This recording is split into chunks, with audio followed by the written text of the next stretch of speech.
ಯೇಸುವಿನ ನಾಮದಲ್ಲಿ ಎಲ್ಲರಿಗೂ ವಂದನೆಗಳು. ಇಂದು ನಾವು ಥ್ರಿಲ್ಲಿಂಗ್ ಆದ್ರೆ ಅರ್ಥಪೂರ್ಣವಾದ ವಿಷಯದ ಕಡೆಗೆ ಹೋಗ್ತಾ ಇದ್ದೇವೆ. ಅದು ದೇವರ ಸೃಷ್ಟಿ. ಇದು ಕಲ್ಪನೆ ಅಲ್ಲ, ಇದು ಪುರಾಣವೂ ಅಲ್ಲ. ಇದು ಬೈಬಲ್ನಲ್ಲಿ ದಾಖಲಾಗಿರುವ ಸತ್ಯ ಮತ್ತು ಅದಕ್ಕೆ ಸೈಂಟಿಫಿಕ್ ಪ್ರೂಫ್ಗಳಿಂದ ಬರುವ ಪ್ರಶ್ನೆಗಳು, ಉತ್ತರಗಳು. ಮೊದಲು ಒಂದ್ ಮಾತು ಸ್ಪಷ್ಟವಾಗಿರ್ಲಿ, ಇಲ್ಲಿ ನಾವು ಹೇಳೋದು ದೇವರ ವಾಕ್ಯಕ್ಕೆ ವಿರುದ್ಧವಲ್ಲ. ಸೈನ್ಸ್ ಏನ್ ಕೇಳುತ್ತೆ, ಬೈಬಲ್ ಏನ್ ಹೇಳುತ್ತೆ, ಎರಡನ್ನೂ ಜೊತೆಯಲ್ಲಿ ನೋಡೋದು. ಆದಿಕಾಂಡ 1:1 ಹೀಗೆ ಬರೆಯಲಾಗಿದೆ, ಆದಿಯಲ್ಲಿ ದೇವರು ಆಕಾಶವನ್ನು ಭೂಮಿಯನ್ನು ಸೃಷ್ಟಿ ಮಾಡಿದನು. ಈ ಒಂದು ವಾಕ್ಯವೇ ಬೈಬಲ್ನ ಅಡಿಪಾಯ.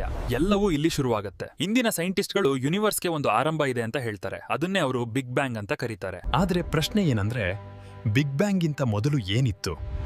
ಸೈನ್ಸ್ ಇಲ್ಲಿ ಮೌನವಾಗುತ್ತೆ, ಬೈಬಲ್ ಇಲ್ಲಿ ಮಾತನಾಡುತ್ತೆ. ಆದಿಯಲ್ಲಿ ದೇವರು, ಕಾಲ ಶುರುವಾಗುವ ಮೊದಲು ದೇವರಿದ್ದ, ಸ್ಪೇಸ್ ಬರೋದಕ್ಕೂ ಮೊದಲು ದೇವರಿದ್ದ, ಮ್ಯಾಟರ್ ರೂಪುಗೊಳ್ಳೋದಕ್ಕೂ ಮೊದಲು ದೇವರಿದ್ದ. ಇದು ಸೈನ್ಸ್ ಒಪ್ಕೊಳ್ಳೋ ವಿಚಾರ. ಟೈಮ್, ಸ್ಪೇಸ್, ಮ್ಯಾಟರ್ ಎಲ್ಲವೂ ಒಂದೇ ಕ್ಷಣದಲ್ಲಿ ಆರಂಭ ಆಯಿತು ಅಂತ. ಬೈಬಲ್ ಇದನ್ನು ಸಾವಿರಾರು ವರ್ಷಗಳ ಹಿಂದೆ ಹೇಳ್ಬಿಟ್ಟಿದೆ. ಆದಿಕಾಂಡ 1:2 ಹೀಗೆ ಹೇಳುತ್ತದೆ, ಭೂಮಿಯು ಕ್ರಮವಿಲ್ಲದೆಯೂ ಬರಿದಾಗಿಯೂ ಇತ್ತು, ಆದಿಸಾಗರದ ಮೇಲೆ ಕತ್ತಲಿತ್ತು, ದೇವರ ಆತ್ಮವು ಸಾಗರದ ಮೇಲೆ ಚಲಿಸುತ್ತಾ ಇತ್ತು. ಇಲ್ಲಿ ನೋಡಿ, ಆಕಾರವಿಲ್ಲದ್ದು, ಫಾರ್ಮ್ ಇಲ್ಲ, ಸ್ಟ್ರಕ್ಚರ್ ಇಲ್ಲ. ಇಂದಿನ ಸೈನ್ಸ್ ಕೂಡ ಹೇಳೋದು ಇದೇ ಯೂನಿವರ್ಸ್. ಶುರುವಿನಲ್ಲಿ ಕೆಯಾಸ್ ಇತ್ತು, ಡಿಸಾರ್ಡರ್ ಇತ್ತು, ಆದ್ರೆ ದೇವರ ಆತ್ಮ ಸಂಚರಿಸ್ತಾ ಇದ್ದನು, ಅನ್ನದ್ರೆ ನಿಯಂತ್ರಣ ಅಲ್ಲೇ ಇತ್ತು. ಮತ್ತೆ ದೇವರು ಹೇಳಿದನು, ಬೆಳಕುಂಟಾಗ್ಲಿ. ಇದು ಕೇವಲ ಬೆಳಕಲ್ಲ, ಇದು ಎನರ್ಜಿ. ಸೈನ್ಸ್ ಹೇಳೋದು ಎನರ್ಜಿ ಇಲ್ಲದೆ ಏನೂ ಸಾಧ್ಯವಿಲ್ಲ. ಲೈಟ್ ಅಂದ್ರೆ ಎನರ್ಜಿ. ಬೈಬಲ್ ಅದನ್ನ ಮೊದಲೇ ಹೇಳ್ಬಿಟ್ಟಿತ್ತು. ಸೂರ್ಯ, ಚಂದ್ರ, ನಕ್ಷತ್ರಗಳು ಬರೋದಕ್ಕೂ ಮುಂಚೆ ಬೆಳಕು ಉಂಟಾಯಿತು. ಇದು ಹೇಗೆ ಸಾಧ್ಯ? ಸೈನ್ಸ್ ಇದಕ್ಕೆ ಉತ್ತರ ಕೊಡ್ತಾ ಇದೆ.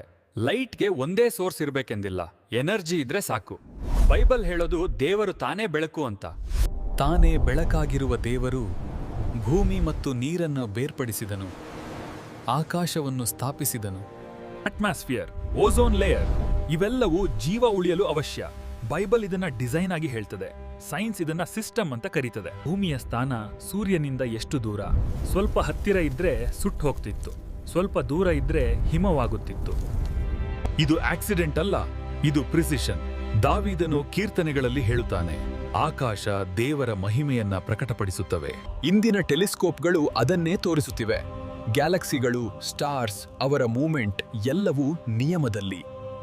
ಈ ನಿಯಮ ಪರ್ಫೆಕ್ಷನ್ ಬಂದದ್ದೆಲ್ಲಿಂದ? ಲಾ, ಗಿವರ್ ಇದ್ದಾಗ್ಲೇ ಲಾ ಬರುತ್ತೆ ಅಲ್ವಾ? ಇದು ಸೈನ್ಸ್ ಕೂಡ ಒಪ್ಕೊಳ್ಳೋ ಲಾಜಿಕ್. ಮಾನವನ ಸೃಷ್ಟಿ ಹೇಗಾಯ್ತು? ಬೈಬಲ್ ಹೇಳೋದು, ದೇವರು ನೆಲದ ಮಣ್ಣಿಯಿಂದ ಮನುಷ್ಯನು ಸೃಷ್ಟಿಸಿ ಅವನ ಮೂಗಿನಲ್ಲಿ ಜೀವಶ್ವಾಸವನ್ನ ಊದಿದನು. ಮಾನವ ದೇಹದ ಎಲಿಮೆಂಟ್ಸ್ ಮಣ್ಣಿನಲ್ಲಿರುವ ಎಲಿಮೆಂಟ್ಸ್ಗೆ ಸಮಾನ. Carbon, calcium, iron. ಇದು ಕಾಕತಾಳೀಯವೇ? ಮತ್ತೆ ದೇವರು ಮಾನವನೊಳಗೆ ಉಸಿರೆಳೆದನು, ಅವನು ಜೀವಾತ್ಮನಾದನು. ಲೈಫ್ ಅನ್ನೋದು ಕೇವಲ ಕೆಮಿಕಲ್ ರಿಯಾಕ್ಷನ್ ಅಲ್ಲ, ಅದು ಬ್ರೀತ್. ಇದಕ್ಕೆ ಸೈನ್ಸ್ ಇನ್ನೂ ಪೂರ್ಣ ಉತ್ತರ ಕೊಡಲಿಲ್ಲ. ಈ ಎಲ್ಲದರ ನಡುವೆ ಒಂದು ಸತ್ಯ ಸ್ಪಷ್ಟ, ಬೈಬಲ್ ಅಂಧವಿಶ್ವಾಸ ಅಲ್ಲ, ಅದು ಆಳವಾದ ಸತ್ಯ.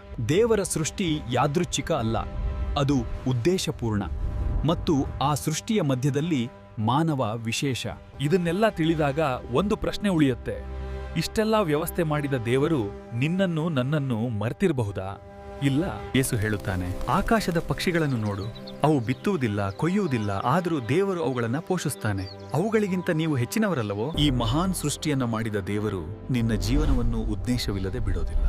ಯೇಸುವಿನಲ್ಲಿ ನಂಬಿಕೆ ಇಡು, ನಿನ್ನ ಕಥೆ ಇನ್ನೂ ಮುಗ್ದಿಲ್ಲ. ಯೇಸು ಕ್ರಿಸ್ತನು ನಿಮ್ಮನ್ನು ಆಶೀರ್ವದಿಸಲಿ. ಆಮೆನ್. ಸತ್ಯದ ವಾಕ್ಯ ನಿಮಗೆ ಮಾತಾಡಿದ್ರೆ ಇದನ್ನು ಮೆಚ್ಚಿ, ಹಂಚಿ ಮತ್ತು ಚಂದಾದಾರರಾಗಿ